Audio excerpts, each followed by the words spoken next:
Good evening. My name's Evan and welcome to Rocklin Graves. Skinamarink is a movie that's had my attention since I saw its extremely vague trailer sometime last year, and it's finally out on Shudder. For those of you who aren't familiar with this internet sensation, Skinamarink is a micro-budget horror film from writer-director Kyle Edward Ball made for a mere $15,000. There was a mistake at an online film festival last year which allowed viewers to download the movie, and it took no time at all for the movie to leak in its entirety before its official release. I will always stand by properly and legitimately supporting people's craft, but I do think the argument could be made that in this particular situation, it might have actually worked out in the movie's favor that this leak happened because of the extreme social media explosion that brought a lot of eyes to the movie. So yeah, maybe it worked out for the best in this case.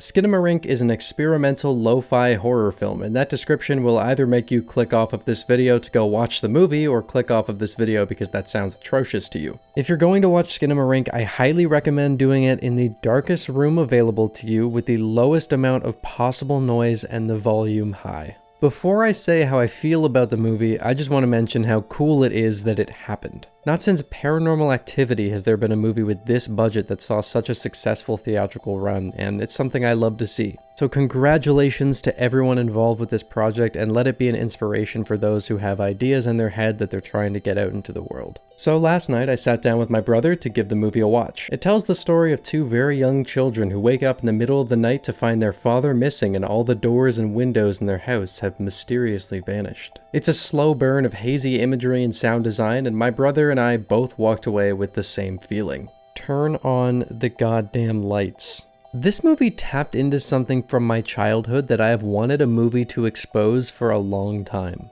Childhood nightmares have a very specific feel to them, and Skinamarink evoked that feeling consistently. The dreamlike tone of the movie is very intentional, as it was meant to evoke that exact atmosphere, and atmosphere is the name of the game with this one. It's a very unique movie in just about every way, and as pretentious as this may sound, I think it's better described as a sensory experience. A vast majority of the shots are stagnant with little to no movement in frame, and the sound design is intentionally so unclear that a lot of the lines needed to be subtitled. There's no score to speak of, you're really just accompanied by this constant static hum, the occasional line of dialogue, and some vague diegetic noise. It's a very unsettling experience. Everything this movie set out to do worked for me, but I do think that your enjoyment of it hinges on you having experienced a very specific feeling in your childhood. A lot of people are not going to enjoy this movie, and I wouldn't be able to blame anyone for finding it boring. It's heavily dependent on you finding a specific brand of horror effective. I had this experience with Lake Mungo, where my brother and I found it to pretty much be the scariest thing either of us had ever seen, but no one we showed it to felt nearly the same way about it.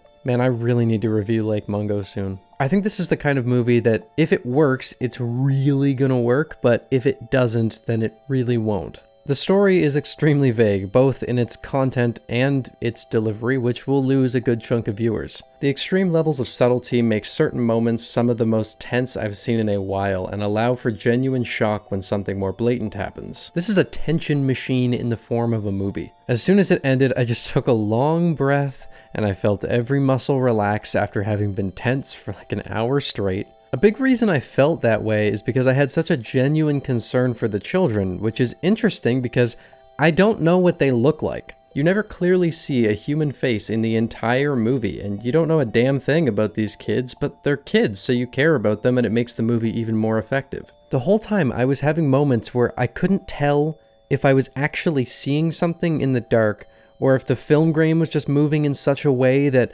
it was making me think I was.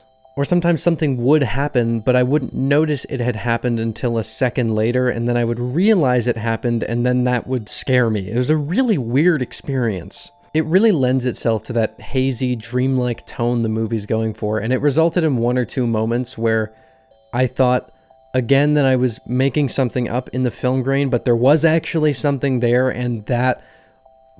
fuck.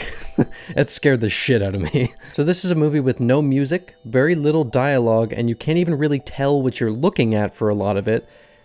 And it's also the scariest thing I've seen in a while. My brother and I were dead silent throughout most of this movie, save for a time or two where we would look at each other because something exceptionally creepy happened, but without spoiling what it is, when the final shot happened, we were yelling at the TV, telling it that it was not allowed to do that to us, that's mean and it needs to stop immediately. The final shot evoked a feeling similar to what I think is the scariest shot I've ever seen in a movie, which is in Lake Mungo.